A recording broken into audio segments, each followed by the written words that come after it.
Hey, what's up guys, JQ with Tech Creation. So that last video I did about the iPhone 7 received a lot of heat in the comments as expected. That was a sensitive subject, and I've been secretly using the iPhone 7 Plus as my secondary phone for a little bit over a month, and admittingly it was a bit hard finding reasons how this was better than an Android device, trust me, but hopefully you guys will understand my angles. So consider this a rebuttal, and here are some things that I admired about the software and hardware experience. So as a multimedia device, the iPhone 7 Plus is a boss in its own respect. That 5.5-inch 1080p Retina display looks pretty damn good, and paired with stereo speakers, it makes for a great combo. And you don't exactly have to have a 2K display for comfortable media consumption. Also, like I mentioned about the Google Pixel, I'm starting to become a fan of those thick bezels on smartphones because it's just a lot easier to hold in landscape mode when watching videos without accidentally pressing touch capacitive buttons and backing out of things. The design is really starting to make sense. So Apple took a page out of HTC's book with their front-facing / down-firing speaker placement that puts out some of the richest audio that I've ever heard on a smartphone.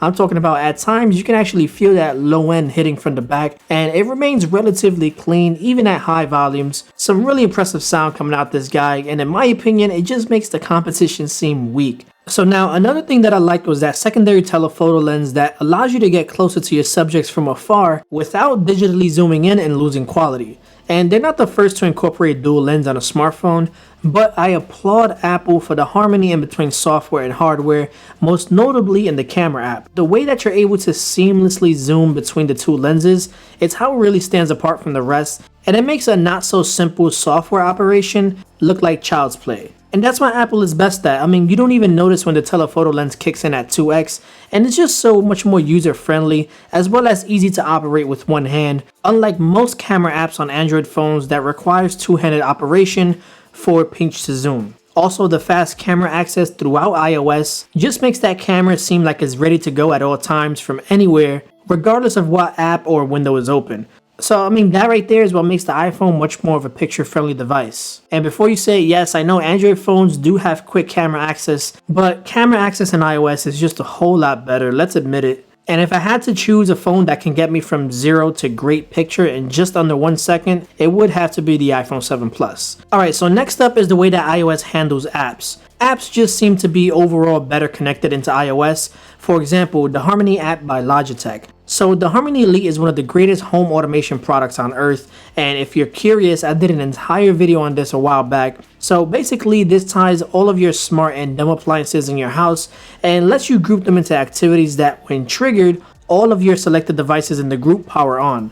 So on Android, when you launch the Harmony app, your Harmony widget becomes available in the notification center. However, if for whatever reason you just so happen to close the app, your widget is now gone and you have to launch the app again in order to have the widget pop up. So now it would be nice if it was just always there and ready to go, and this is where the iPhone comes in. So on iOS, the Harmony app has its widget that's always in the widget center regardless of whether the app has been launched or not. iOS makes it so the widget talks to the app right away, and this way is theoretically always live. Now for me, that's what I call integration, especially for a home automation app that you probably want connected at all times. I mean, even apps like Amazon has its own dynamic widget that lets you check the status of your orders. And it's stuff like this that I really envy about iOS, and I really wished Android behaved the same way, in the sense where widgets don't feel like a separate element, rather as a part of the system.